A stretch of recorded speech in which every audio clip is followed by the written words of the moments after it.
Tāpki he toltahai o toa, o kune awhio I ho tau lotolotonga.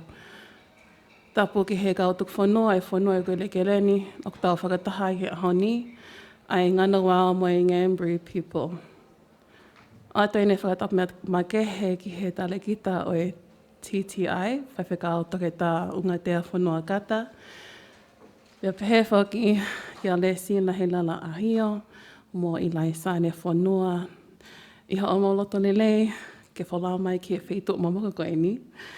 Ke whakahae ola me he whekumi maho ingana mo whakahoka I tonga eiki.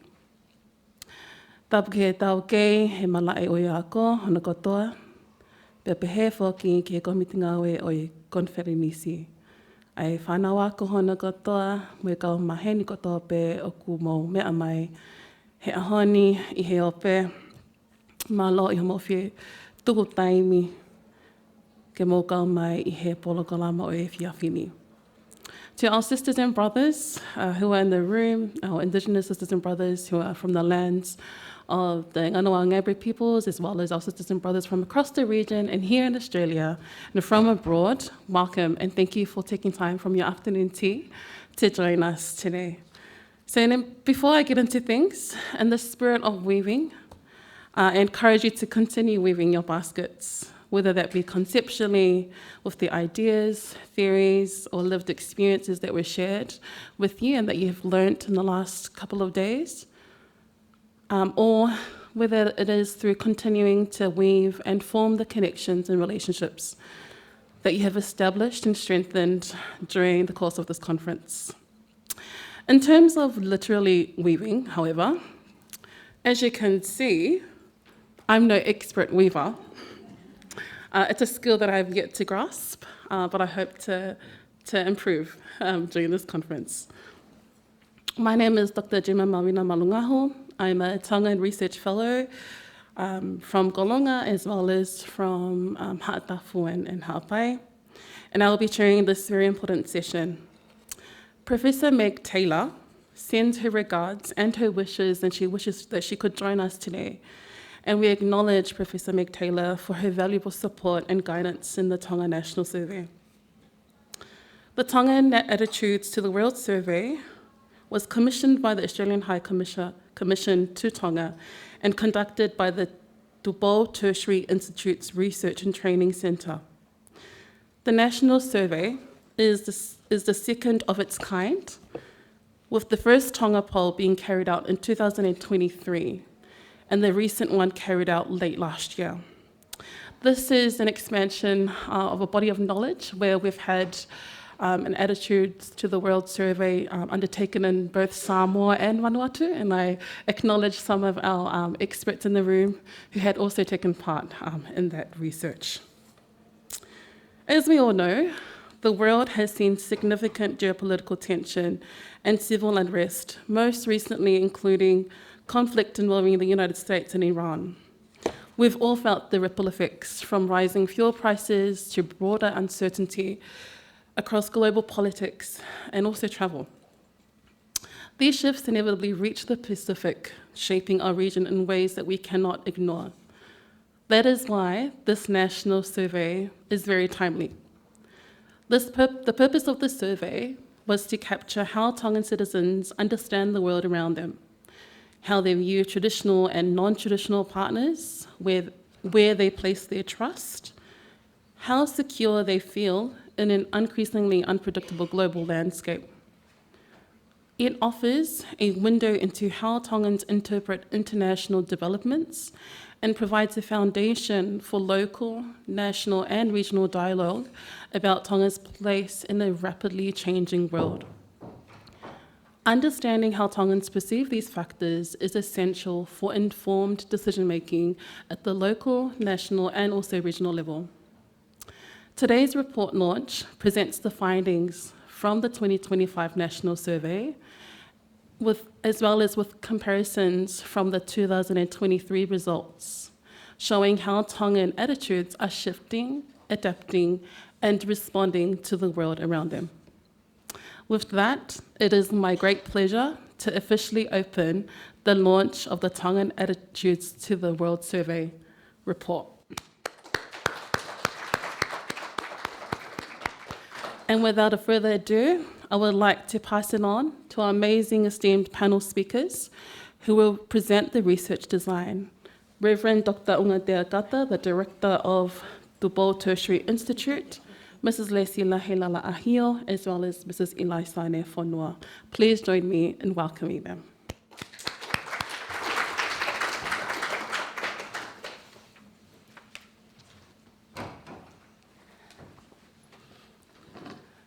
Malo lele everyone. Malo tauma e ahoni. Thank you for the opportunity for us to be here. We are from the TTI Research and Training Center from Tonga. And we are very happy to stand here today and present to you our finding from the 2025 Tonga Attitudes to the World Survey. Just a little background about Tonga. Tonga has a population of around 100,000 people, and it's made up of 169 islands with 36 habitats. Tongan often known as the Friendly Islands.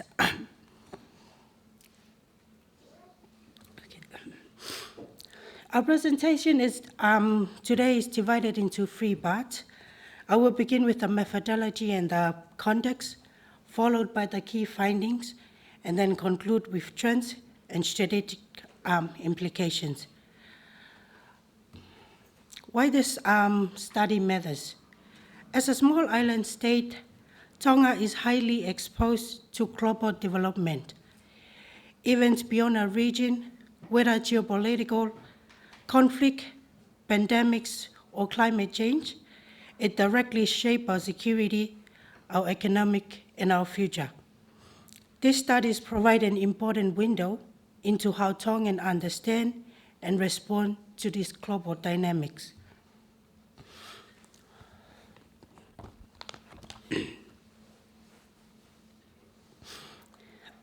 The 2025 survey is based on 1,002 respondents and was conducted nationwide using face-to-face interview.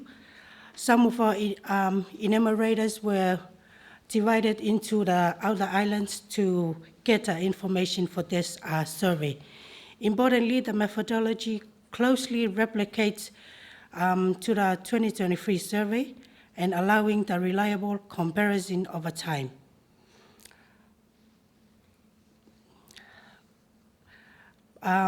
Based on a 2021 census, the sample is nationality representative based on the Tonga 2021 census and includes all majors from the outer island groups. We also ensured balance across age and also gender. This gives us a high degree of confidence that the findings reflect the national and public's opinions. I now hand over to my, Dr. Kata to represent the key finding. Malo. I will present the key findings. There were 38 questions in this survey, and there were 10 key areas. I would just like to say that this Tonga poll was closely perhaps, I don't know if the word mirrored, but closely based on the Lowy Institute poll. And we had a lot of, we had support from Professor Meg Keane, who I know is not here, but her support was vital and was in 2023 and was also vital in last year's survey. I understand she is not well, but we would like to acknowledge her great support in help with the design of this Tonga poll. So what do Tongans think about the world? So Tongans, according to this survey, continue to place their greatest trust in traditional partners, particularly New Zealand, Australia, and the United States. However, in the 2025 survey, the key change is that this trust is now less emphatic. Fewer people are expressing a great deal of trust compared to 2023. As you can see, New Zealand remains the most trusted at 54%, followed by Australia at 47% and the United States at 40%. While these relationships remain strong, the decline in intensity suggests a more cautious outlook from the Tongans. In terms of Tonga's best friends, they were asked who did they think was Tonga's best friend. The Tongans identified New Zealand, and then China, and then Australia, and the United States as Tonga's top 4 closest international partners, with New Zealand ranked highest. In 2023, we were asked about this because if the hard copies of the poll is there, and you may pick one up and you can see for yourself. But the rest of the questions about China does not really match well with this particular question. And you can see that as we discuss the results. But when we asked this question again in 2020, in last year's survey, we tried to make the question in Tongan more clear, because we felt maybe they were not clear in the first poll, but the results remain the same. So the Tongans somehow feel that Tonga is close friends with China, more so than Australia. So, and there you can see the percentages, and you will see that in how it may be slightly has tensions in the later questions. Thank you.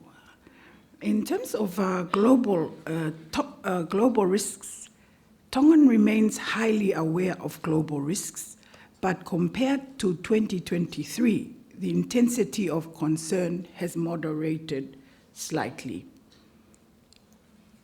So in Tongans' perception of the top threats to Tonga, global pandemics remain the top concern at 77%. This is followed by the war in Ukraine. Yes, we do know that there's a war going on in our tiny islands. And then climate change, and then international terrorism. So while the concern remains high, the overall pattern shows a slight easing rather than escalation in comparison to the 2023 survey. A majority of Tongans still feel unsafe in relation to global events. And you can see 58% report feeling unsafe. And this reflects continued sensitivity to global instability, even though this is a slight improvement from 2023. In terms of strategic alignments, on security issues, alignment remains very clear. And there is support for traditional allies and skepticism towards China. And again, I bring that as the contradiction from the earlier response. Half of Tongans believe partnership with New Zealand, Australia, and the United States make the region safer. By contrast, nearly half believe a partnership with China would make the region less safe. This reflects a clear and consistent strategic alignment. At the same time, Tongans strongly prefer neutrality in major power conflict. In terms of the US-China conflict or relationship with Tonga, 69% say Tonga should remain neutral in the event of a conflict between the United States and China. And this highlights an important balance: alignment with partners, but reluctance to take sides.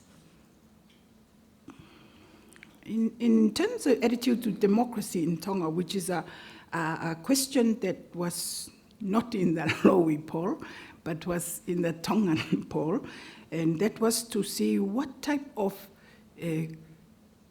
government structure, I suppose, political system do our people feel would be best for them or they liked.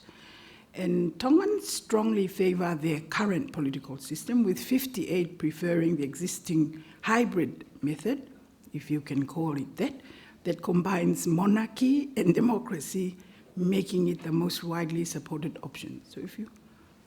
So you can see that the Tongans prefer what we currently have. And yes, that's it. In terms of short-term concern and of economy, we see an interesting contrast. So while 44% say the current economy is mostly bad, 71% in the kind of follow-up questions are optimistic about the future. So we say it is bad, but the Tongans are, we are very positive. 71 say, we're still optimistic about the future. And this suggests resilience, perhaps confidence, maybe not really understanding the situation, but it shows that we feel confident in the long-term prospects of our governments, perhaps. So in terms of seasonal work, the Tongans overwhelmingly believe that seasonal work is good for families, economy, and businesses. As you can see, we do the Tongan population that were surveyed strongly have very high percentages but you can see that there is a slight decrease in their understanding that maybe not so good for Tongan businesses. And I think if you are in construction in Tonga, you may be part of the declining group that feels that all the people that are skilled are coming here to Australia to be in the seasonal work, but not in our local industries. In terms of climate change remains central to public concern, and 87% support climate migration pathways.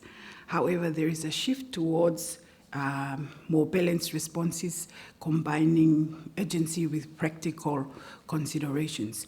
Actually, you will see the report that Tongans think that America and Australia should open their doors to us for climate migration. I think they really think it's a good time for you here in Australia and our traditional partners to allow us to come here for migration. Never mind that it's climate change, but for migration purposes. For Tongan foreign policy and foreign aid, the Tonga poll shows that the majority of Tongans believe that donor budgetary support benefits the economy. So, if you here, because they feel, I think they see Australia and New Zealand all the time in the news, giving out keys to our leaders for the building of this and building of this. So they, for schools and all these wonderful things, they think, yes, continue to do so.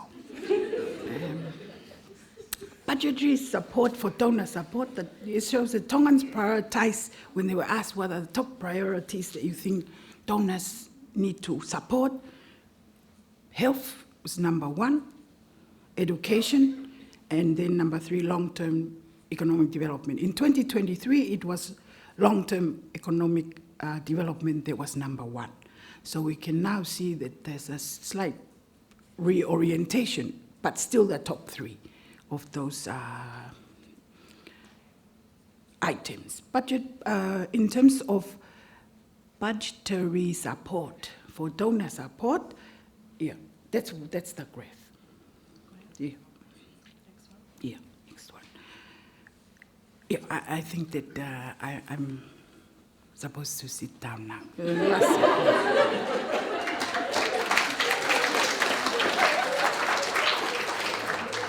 Yeah, she'll have more time and question and answers, yes.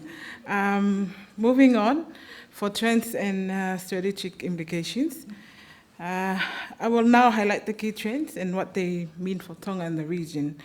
The most important takeaway is this.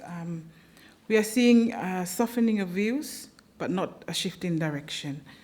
Across many areas, such as trust, threats and security, strong opinions have declined, but the overall rankings and alignments remain unchanged. At the same time, public opinion is becoming more nuanced. There are more moderate responses, more uncertainty, and less polarization. This suggests a more sophisticated and balanced understanding of global issues. A third key trend is growing strategic caution. Tongans continue to value traditional partnerships. However, they are also more aware of risks, such as foreign influence and the possibility of being drawn into conflict. These findings have important implications. First, trust in traditional partners remains strong, but should not be taken for granted. Second, there is a need to balance security cooperation with sovereignty concerns. And third, economic opportunity and climate resilience remain central priorities. To conclude, Tongans remain globally engaged, strategically aligned, and increasingly cautious. Rather than a shift in direction, we are seeing a recalibration toward a greater balance, nuance, and realism. Thank you very much, and we look forward for your questions.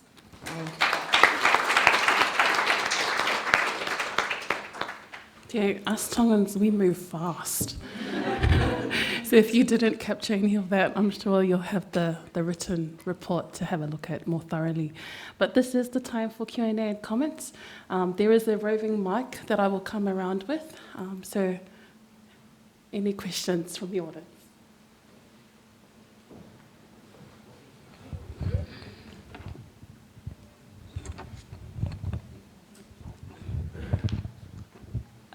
Thank you to the panelists. Thank you, Dr. Kata, always entertaining to listen to you, put a bit of humor over obviously very serious considerations.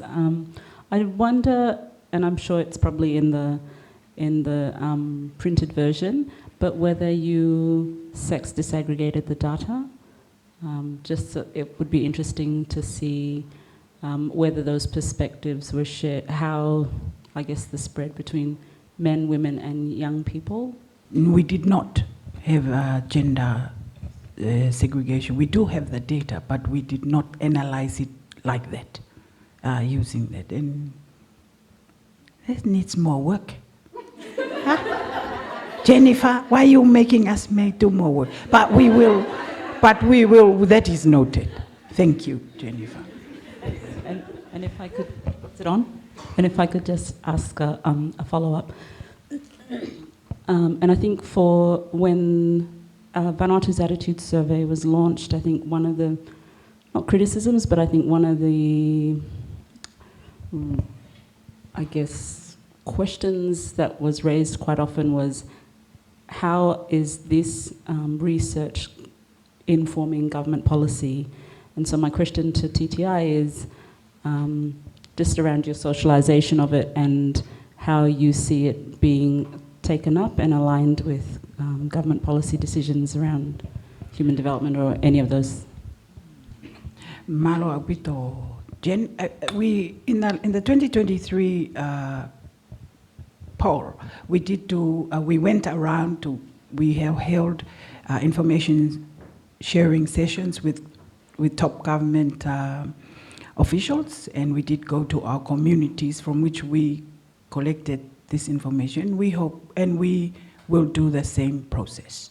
Because TTI Research and Training Center, our whole framework is to involve local staff. I have here 2 staff in the institution, and to involve also our students, and that we provide baseline data for our communities, and to make sure that what we do collect, we must have a strategy to take it back to our people. That is our vision, and so we do try our best to give back to our people what we collected from them. And that's why it's good to speak Tongan, because we can go back and talk to them in Tongan. You can email me your questions later. Much better. Thank you. If you don't mind, I just, if you can go back to one of the slides there. I think it's keep going. Strategic alignment, I think.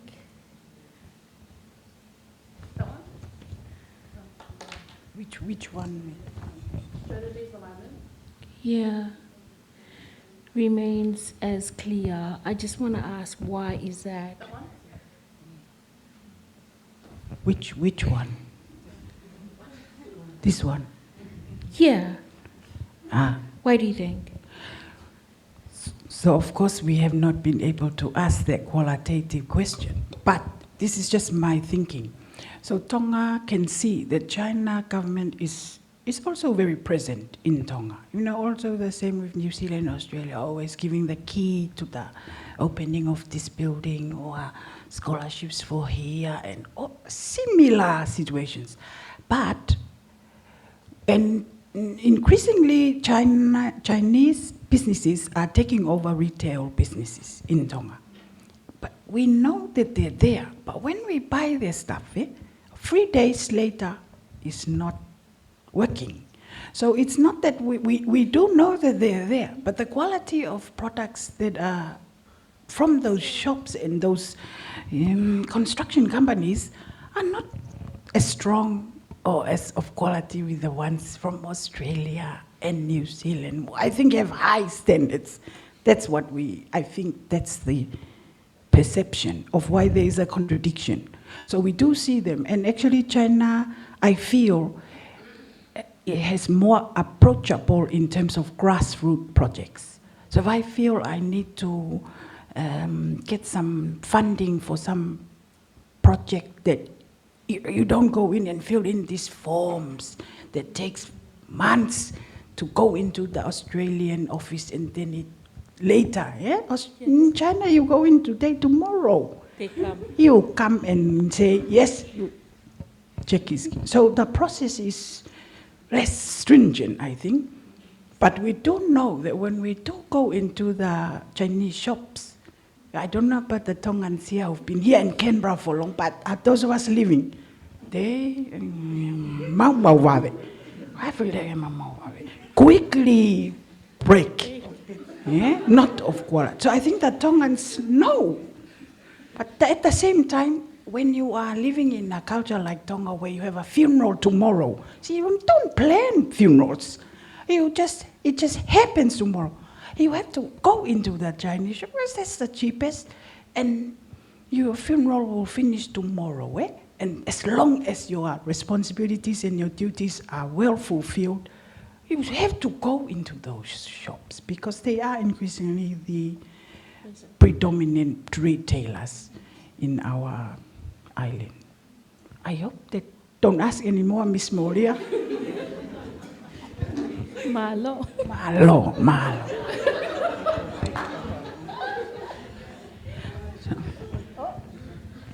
This is going to be a hard question, Dr. Ngate. Malo Aupito. I was just wondering if you could tell us, please, were the 1,002 respondents the same individual people that you spoke to in 2023, or different people from the same rough areas of Tonga? Malo Aupito. Malo with the different people, and Helala is the statistics person, but we did try to have it mirror the census. So 70% of Tongan population live in the main island of Tongatapu. We had 736 or something like that, reflecting the percentage of the Tongan census, the same mirroring in the outer islands. So we did also try, as we did present, to have a balance in gender, although we did not disaggregate as such, but we do have that data, and also the age group, to have kind of, the enumerators were asked you, if you have 50 each, right?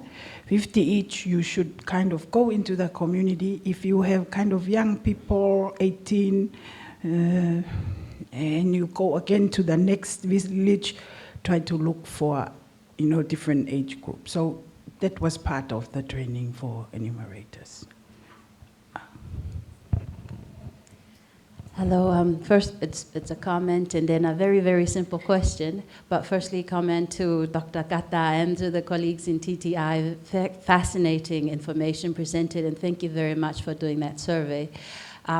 My basic question is this, because I enjoyed, this is such a, so quick information presented, but it reflects so much work and data that was collected. So I see that's only a few reports there. Is the methodology and the questions that you asked in the report? And B, if I can't get a hard copy, can I access it online, your report? So the questions are here, and the methodology is also here, Mr. Moepeau. But if we were trying to get this little thing where you scan the code and get but we don't have the appropriate telephones to do that. So we will have it on email and send to Gemma so that she can just go through that. Because I was wanting to be, like an ANU lecturer and just say, look at the thing here and scan, but it didn't work, I'm sorry. I just reminded I just came from Tonga.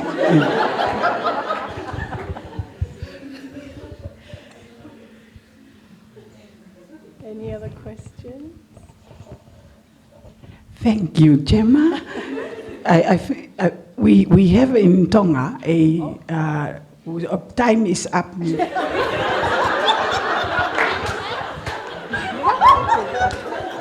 Tala, please, last one.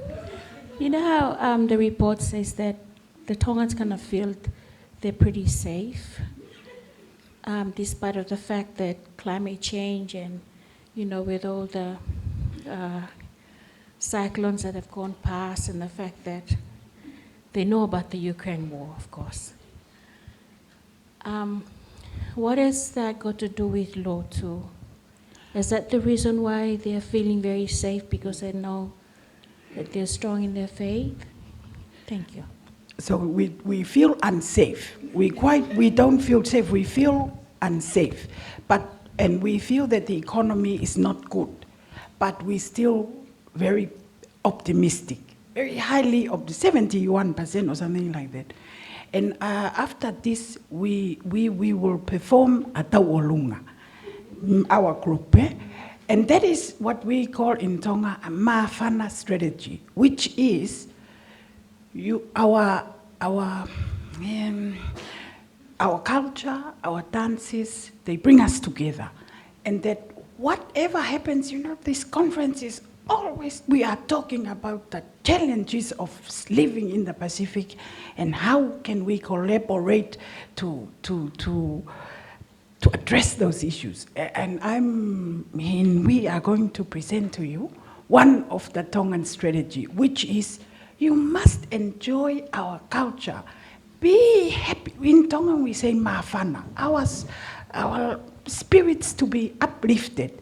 And that is for us to enjoy. We can't always come here to ANU and look kind of academically at each other, which I see they are not smiling.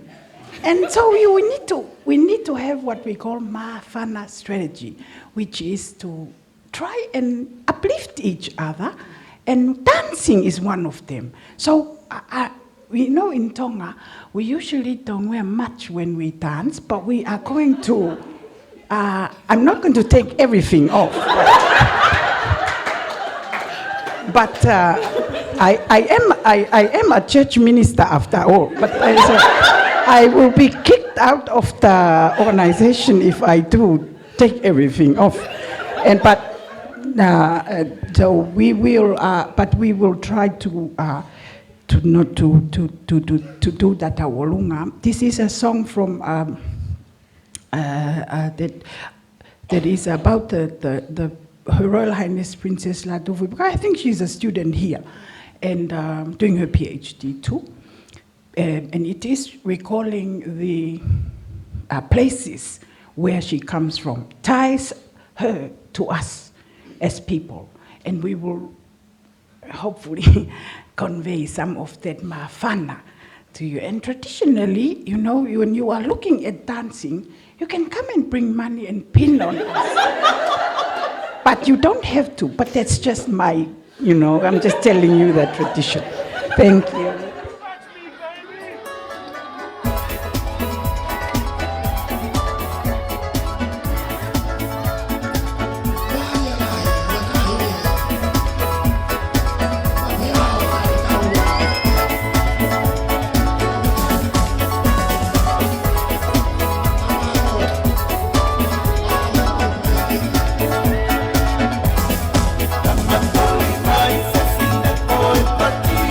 Oh,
So that brings us to the end of the session. Malo abito for joining in the mawhana of dance and for taking part.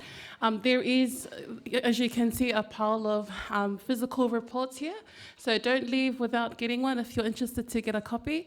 If not, I will somehow get the link out to all our SOTP attendees. Malo abito.